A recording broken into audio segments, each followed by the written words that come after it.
Hey guys, thanks for joining me today. We're going to be making a treat that the whole family loves. It's called chocolate chip cookie cake. It's your regular cookies, chocolate chip cookies, but with a twist. And it's delicious, it's satisfying and comforting. Let's get started.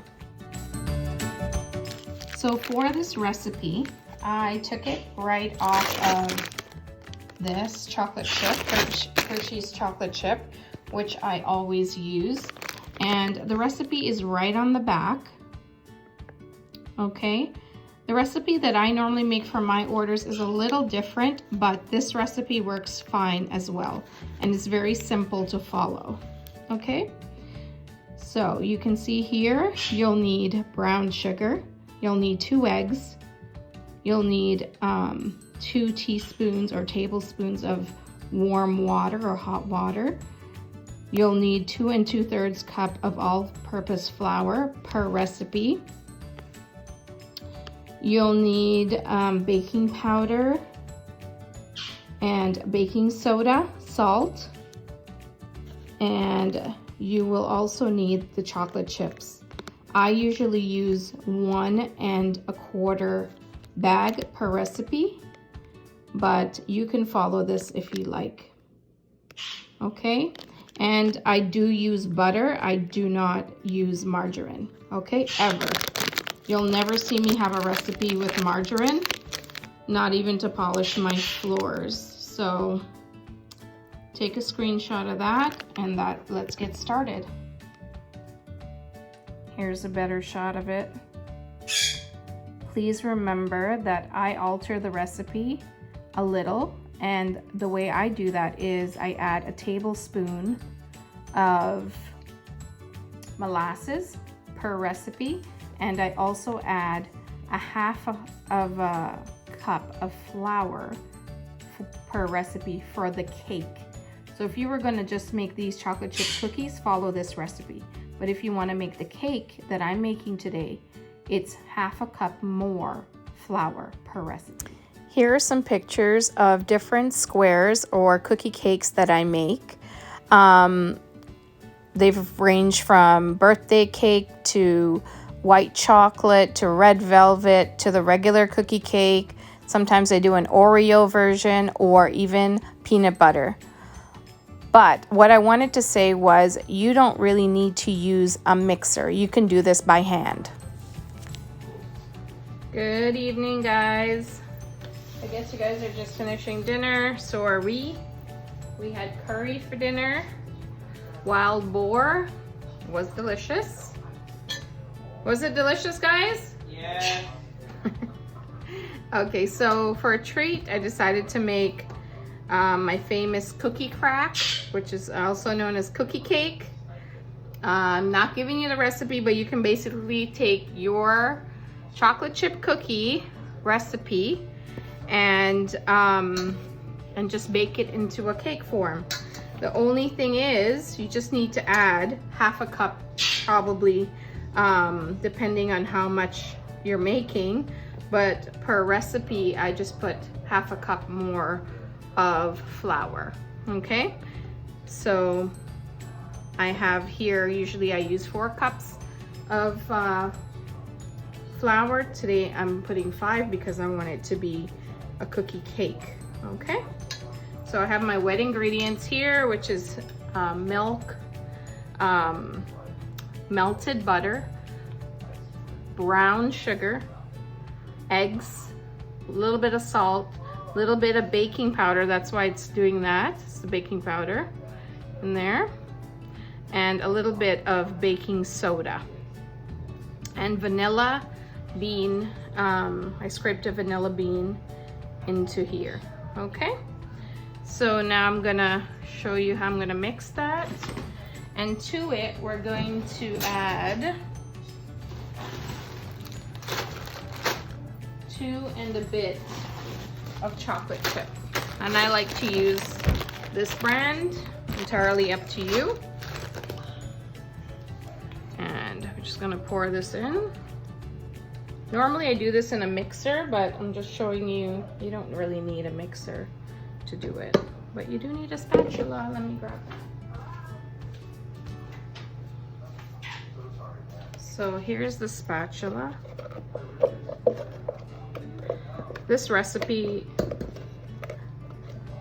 I've had kids that have grown up and come back, like family, and they always talk about this cookie cake. It's one of the first things that I started to sell, and was very, very popular. Still is popular, but I try not to give people the same thing all the time. And then a little secret I like to add is a little bit of molasses.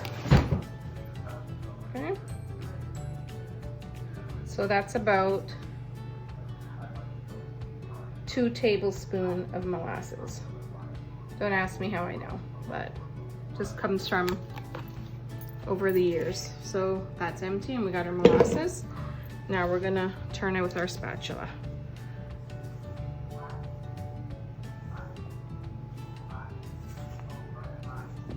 And this is just a cookie dough. If you took this same recipe, you could bake it, but you would end up getting cookie mounds, you know, the mounded cookie, which is nice sometimes too. Like if you want to put some nuts in it, I like the cookie mounds with nuts and cranberries and stuff. So here we go, nice and fluffy.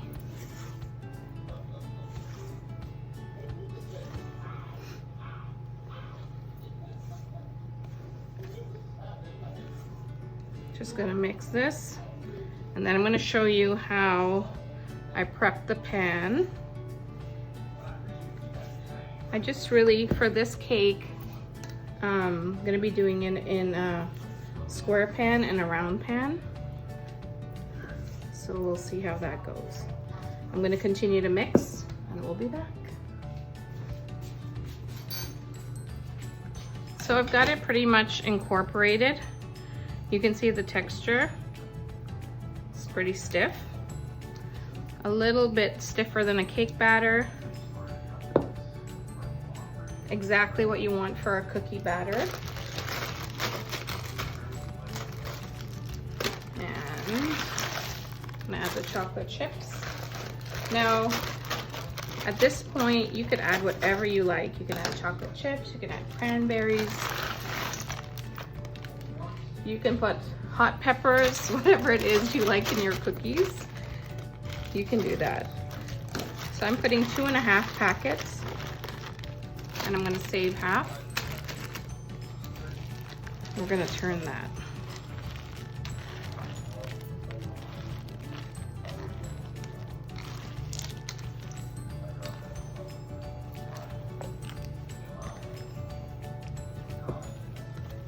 What a crazy day we had today. Had snow this morning. Goodness. But thank goodness by 12 o'clock the snow stopped, and this really hot sun came out and melted everything. And the reason I'm saying that is because I already planted my lettuce. I moved all the plants outside. They're not out there like in the cold, they're in the greenhouse, but it's a little cold frame I have out there. It's not really a greenhouse, but it's a cold frame. It sits on the floor, and it has a little lid. So it does keep it quite warm. And, but it's jam-packed with stuff in there, which is also a good thing too when it's cold, because they can keep the heat better.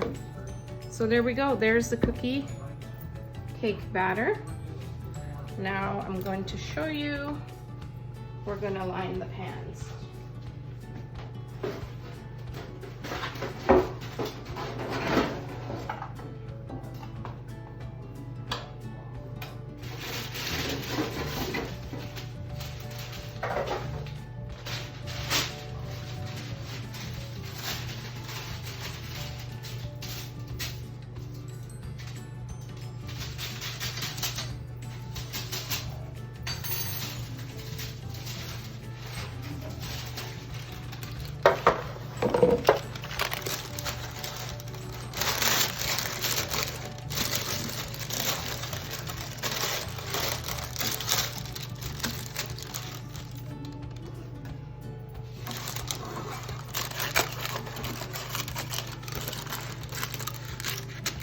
And I usually make this, you know, I make this batter in 12, 13 recipes. So it's really good, like for picnics in the summer.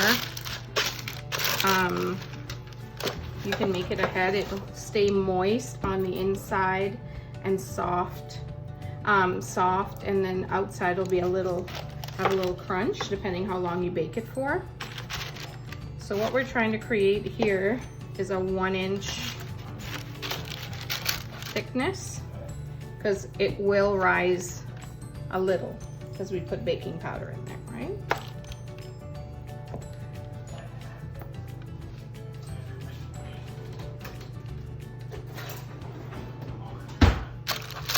And notice I didn't put any butter.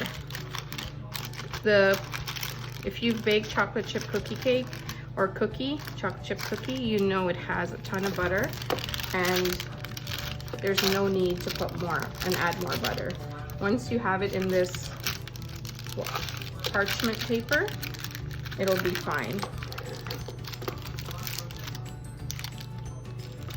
What sometimes I like to do is put like a 1/2-inch layer, then spread peanut butter on the top of this 1/2-inch, and then add another 1/2-inch, and that is just divine. You can do Nutella. There's so much you can do with it. So much variation. If you're looking for a recipe and you decide to use this chocolate chip, there is a great recipe at the back of this. Fantastic recipe. So when you buy your chocolate chip, and then when you go to make the cookie cake, just remember to add 1/2 cup of flour extra per recipe, and that's when you'll get the cookie cake. If not, you just do the recipe at the back and you'll get chocolate chip cookies instead, and you're good to go. So now here I have 1 inch. I'll show you how I know. Let's see that. Okay, and then we'll get that ready to go. And then I don't know, I think I might get another inch pan here. Let's try it. I think I might. I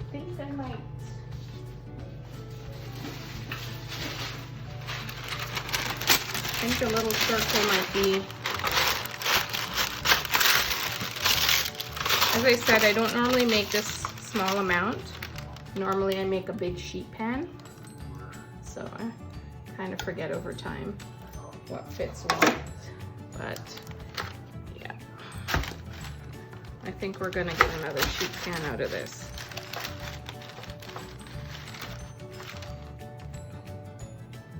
I'm gonna go ahead. My oven has already been preheating since I started mixing to 340. You can do 340 to 350 depending on how your oven is. Michael, you want some batter? Yes, please. See, nothing goes to waste, guys. Michael's gonna shine up that bowl. How many of you guys out there like to eat cookie dough? what we're trying to do here is to get it evenly dispersed and get a nice smooth layer, so when it's baking it will bake evenly. Also, by turning the oven to 340 allows it to bake at a more even temperature without getting the edges burnt. Now, in my recipe, I use butter. Some recipes call for margarine. I don't play with margarine. I don't use margarine to wax my floor. So if you want to go ahead and use margarine or you want to substitute, you can go right ahead. But for me personally, and as they say, for me and my family, we worship the Lord. Well, for me and my family, we worship the Lord and we only use butter. So this is ready to go. I did end up getting 2 pans out of it. I'm gonna pop this in the oven and we'll be right back. Okay, so I just popped them in the oven. I just wanted to show you guys what Michael did to this bowl. I don't even have to wash this. Thanks, Michael. You're welcome. So I popped it in the oven, and I usually bake depending on the size. Now, as I told you, I usually bake this in huge slabs. But for the half slab, which is what I'm doing right now, I'm gonna bake it for 15 to 20 minutes, but I'm gonna keep an eye on it. And usually the edges get brown first, and the middle is left a little soft. That's why I bake it on a lower heat at 340. I wouldn't go 330, but 340 to 350, depending on your oven, because you want it to cook a little slower so that the center can cook, because you're putting it in such a large pan. If you had done 4 rounds, like 4 8-inch rounds, which you could get from that recipe, then probably it'll cook a lot faster. So just depending. And you just want to keep an eye on it, because you don't want the center to be uncooked, but you don't want it to be overcooked either, because then it wouldn't be soft in the center. Okay, so just at the 15-minute mark, you'll smell it too. That's a good indicator.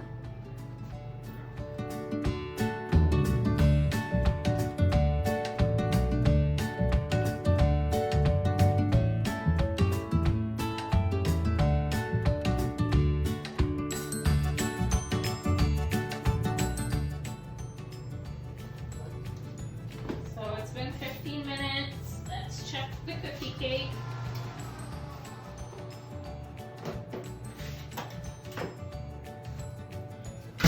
So I know it's not fully baked, so I wanted to show you. See there? But I can tell it's evenly baked. The edge is a little bit brown.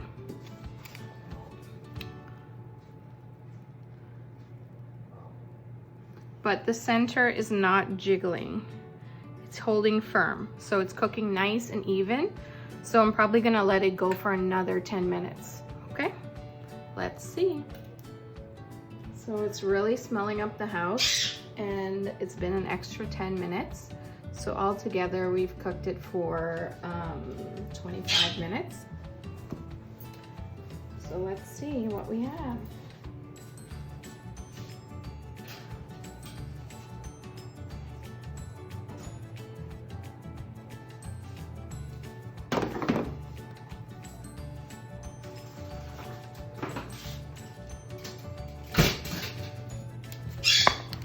Here we are, guys. It's perfect.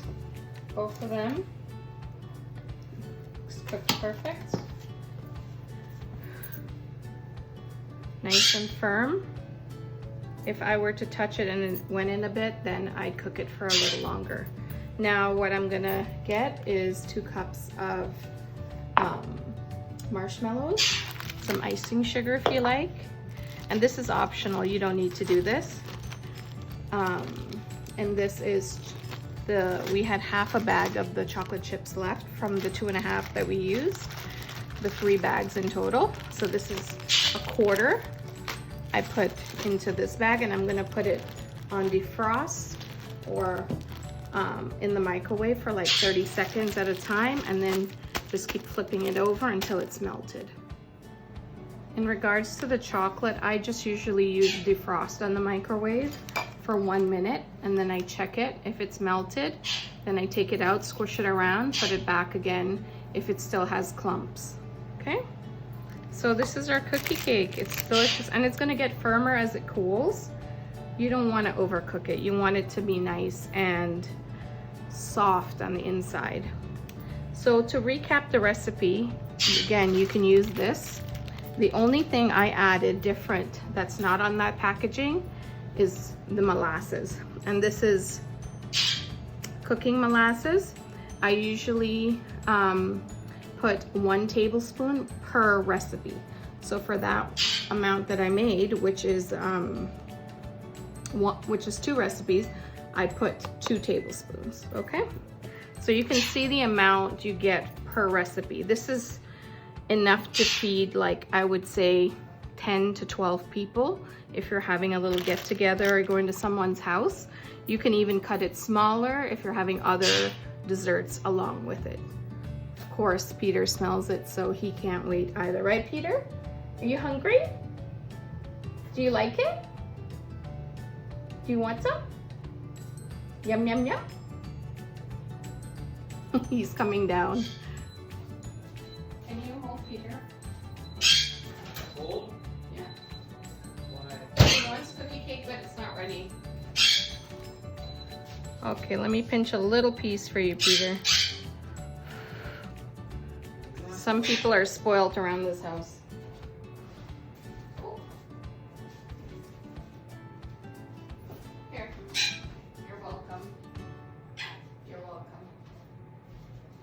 Okay, now that Peter's had his cookie cake, I just want to show you the melted chocolate.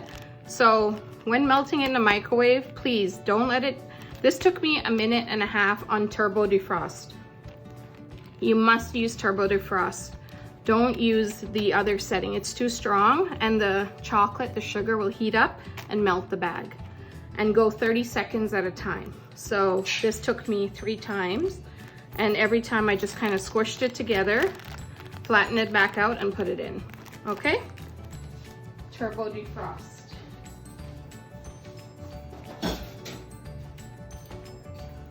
The cookie is still warm. Usually I'll wait for it to cool down a bit, but it's okay.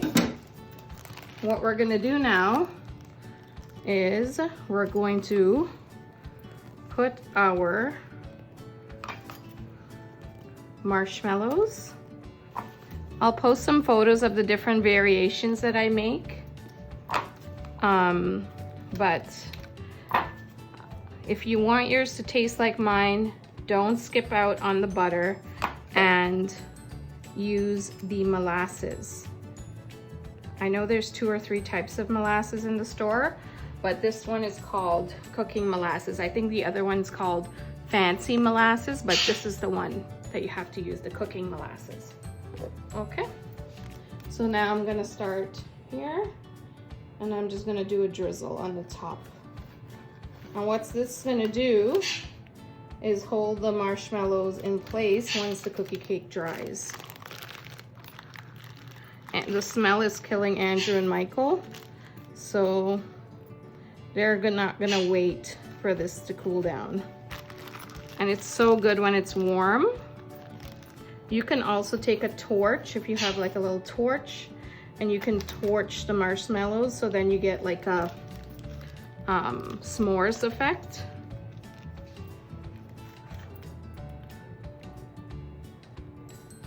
You can switch up the recipe and use white sugar instead of brown sugar, and you can make like a blonde version.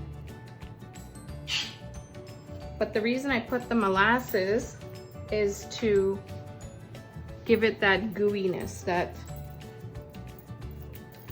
softness, and it keeps it soft for a long time. Once this is done, I'll slice them up into squares and I'll make friends.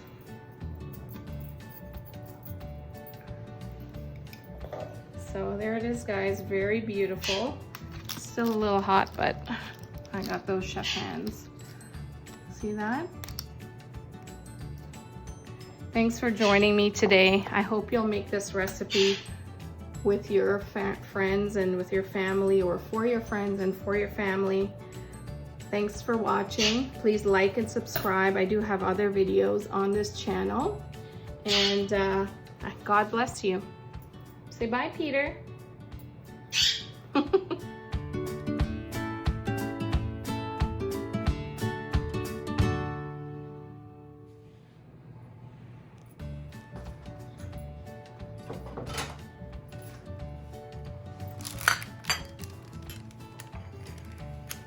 Please note the parchment or the cake is not greasy. If you were to have greased the bottom of the pan or to grease the parchment, it would definitely be a greasier feel to the cake.